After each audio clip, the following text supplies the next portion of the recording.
नमस्कार, मेरा नाम कुसुम है और आप ऑर्डिनरी देख रहे हैं। दो कहानी सुनिए। पहली, मेरे एक दोस्त के पापा ने अपनी 4 बेटियों की शादी के लिए सैकड़ों लड़के देखे। एक लड़की की शादी हुई नहीं कि दूसरी के लिए लड़का देखना शुरू। ऐसे में 4 लड़कियों की शादी के लिए करीब 20 साल तक वह लड़का ही देखते रहे। चारों की शादी के बाद वह एक बात बहुत ही विश्वास के साथ कहते हैं कि सुनार को सोने की वैसी परख नहीं होगी जैसे मुझे इंसानों की हो गई है। दूसरी कहानी, मेरी एक दोस्त मैट्रिमोनियल वेबसाइट पर 50 लड़कों से मिली।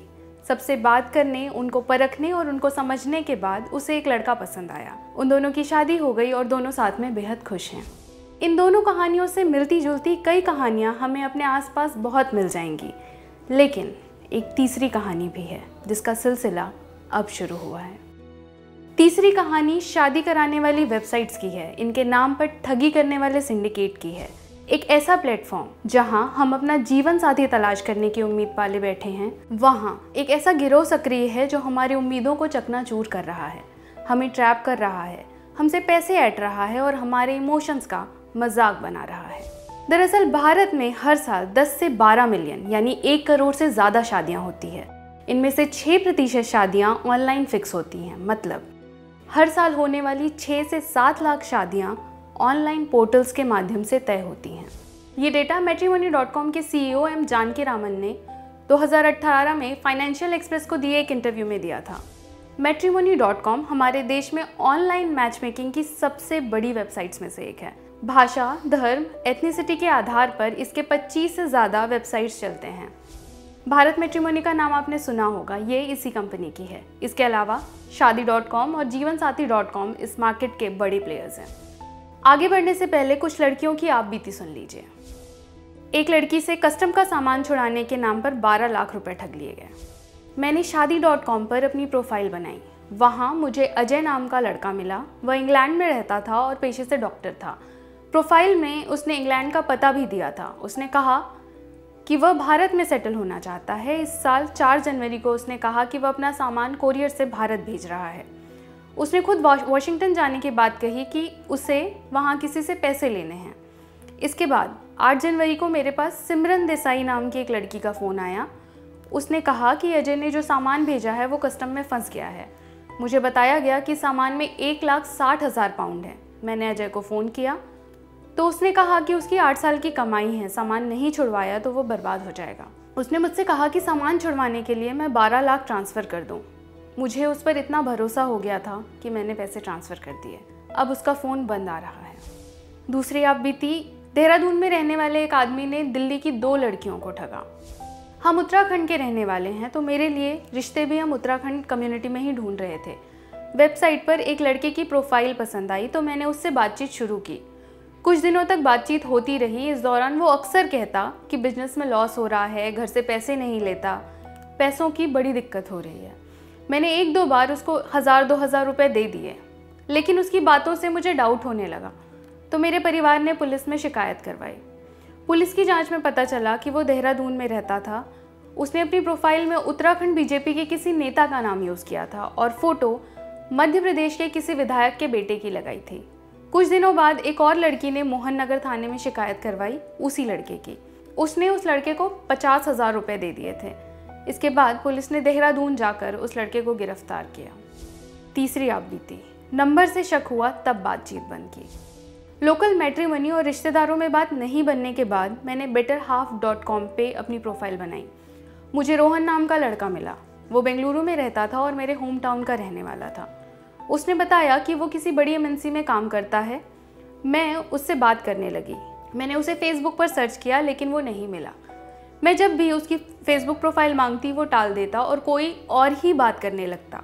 1-2 दिन बात होने के बाद हमने नंबर्स एक्सचेंज किए। ट्रू कॉलर पर उसके नंबर पर 35 स्पैम रिपोर्ट्स थे। मैंने बेंगलुरु में रहने वाले और उसी की फील्ड में काम करने वाले एक दोस्त को उसकी डिटेल दी, लेकिन कुछ पता नहीं चला। इसके बाद मैंने उससे बात करना बंद कर दिया। ये ऐसी 3 लड़कियों के अकाउंट्स हैं जो ऑनलाइन मैट्रिमोनियल वेबसाइट्स पर ठगी का शिकार हुई या शिकार होते होते बची। घर बैठे रिश्ता तय करने का दावा करने वाली ये वेबसाइट्स सहूलियत तो देती हैं, लेकिन इनके अपने कई नुकसान हैं। ये वेबसाइट्स ऑनलाइन ठगी करने वालों के लिए प्लेटफॉर्म का काम भी कर रही हैं। इनमें अकाउंट बनाना बेहद आसान है और इसलिए ठगी करना भी। मैट्रिमोनियल वेबसाइट से होने वाली ठगी की बढ़ती घटनाओं को देखते हुए जीवनसाथी.com ने कुछ समय पहले एक आर्टिकल पब्लिश किया था। इसमें ऑनलाइन मैट्रिमोनी वेबसाइट्स पर फ्रॉड से बचने के टिप्स बताए गए थे। वो टिप्स कुछ इस प्रकार हैं। प्रोफाइल का बैकग्राउंड चेक करें। जो भी शख्स आपसे ऑनलाइन मैट्रिमोनी के जरिए मिलता है वो आपका लाइफ पार्टनर हो सकता है, इसलिए उस व्यक्ति के प्रोफाइल में दी गई हर जानकारी की आप जांच करें। कंपनी, कॉलेज, स्कूल जो भी उसने बताया है वहाँ कॉल करें या जाकर पता करें। उसके दोस्तों और रिश्तेदारों से बात करें। सोशल मीडिया अकाउंट्स चेक करें। सवाल पूछें। आप अपना जीवन साथी चुन रहे हैं, ज़िंदगी भर का साथी, इसलिए आपके मन में जो भी सवाल हैं, उसके रहन सहन, खान पान, प्रोफेशन, इनकम, पढ़ाई, पसंद नापसंद, लाइफ को लेकर उसकी अप्रोच, इन सब को लेकर अपना हर सवाल उससे ज़रूर पूछें। जितना सवाल आप पूछेंगे आपके लिए सामने वाले का आकलन करना उतना आसान होगा। अगर वो आपके सवालों को टाल रहा है या गोलमोल जवाब दे रहा है तो सतर्क हो जाएं। ये देखें कि सामने वाला हड़बड़ी तो नहीं कर रहा। जिस शख्स से आपकी बात हो रही है, यदि वो शादी को लेकर हड़बड़ी दिखा रहा है, आप पर जल्द से जल्द बात आगे बढ़ाने का दबाव बढ़ा रहा है तो संभल जाएं। आप अपना टाइम लें, उस हिसाब से ही फैसला करें। कमिटमेंट देने से पहले उससे, उसके परिवार से, उसके दोस्तों से मिल लें। अपनी फैमिली को भी उससे मिलवाएं। सभी पूरी तरह श्योर हों तो ही आगे बात बढ़ाएं। पैसों की लेन देन से बचें। कोई भी ईमानदार और समझदार व्यक्ति शादी की बात शुरू होते ही आपके सामने अपने फाइनेंशियल सिचुएशंस का रोना नहीं रोएगा, आपसे पैसे की मदद नहीं मांगेगा। यदि कोई ऐसा करता है तो संभल जाएं। ज़्यादातर ठगी पैसों को लेकर ही होती है, इसलिए ऐसी प्रोफाइल से दूरी बना लेना ही सही है। अपने बैंक अकाउंट्स की जानकारी किसी भी कीमत पर किसी से भी शेयर ना करें। मैट्रिमोनियल वेबसाइट्स पर मिलने वाला कोई व्यक्ति फ्रॉड है या नहीं, इसकी पहचान आप इन टिप्स से भी कर सकती हैं। मसलन कई मामलों में देखा गया है कि फ्रॉड किसी और की तस्वीर का इस्तेमाल अपनी प्रोफाइल में करते हैं। ये लोग अपना चेहरा नहीं दिखाते, न ही वीडियो कॉल करते हैं, और आप मिलने की बात करें तो आनाकानी करते हैं। आपके सवालों के गोलमोल जवाब देते हैं, अलग अलग जवाब देते हैं, कभी कुछ तो कभी कुछ और कहते हैं। अपने परिवार की डिटेल देने से बचते हैं। अपने सोशल मीडिया अकाउंट्स की डिटेल, अपने ऑफिस का पता देने से कतराते हैं। उन्हें बेहद हड़बड़ी होती है कि कैसे भी करके बात शादी तक पहुंच जाए। ऐसे लोग बेहद जल्दी प्यार जताने लगते हैं, ऐसा बर्ताव करते हैं जैसे आपसे उन्हें बेहद प्यार हो गया है। और एक ज़रूरी इन्फॉर्मेशन ये भी कि अगर कोई प्रोफाइल आपको फेक लगती है तो आप उसे रिपोर्ट भी कर सकते हैं। आप ये मानकर चलें कि ऑनलाइन दूल्हा या दुल्हन ढूंढते वक्त आपको ज़्यादा अलर्ट रहने की ज़रूरत है। यहाँ हज़ारों प्रोफाइल्स मौजूद हैं और छोटी छोटी सावधानियाँ बरत कर आप फ्रॉड का शिकार होने से बच सकते हैं, क्योंकि ये ऑनलाइन शॉपिंग वेबसाइट तो है नहीं जहाँ सामान खरीदने के बाद पसंद ना आए या डिफेक्टिव निकले तो रिटर्न करने का ऑप्शन होगा। शादी के बाद पछताने या शादी के नाम पर ठगी का शिकार होने से बेहतर है कि आप सतर्क रहें। आपको ये वीडियो कैसा लगा हमें कमेंट सेक्शन में ज़रूर बताइएगा। अगर ये वीडियो आप फेसबुक पर देख रहे हैं तो हमारे फेसबुक पेज ऑर्डिनरी को लाइक कीजिए।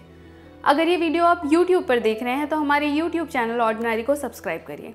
साथ ही बेल आइकन पर भी क्लिक कर दें ताकि हमारे वीडियो सबसे पहले आप तक पहुँचें। धन्यवाद।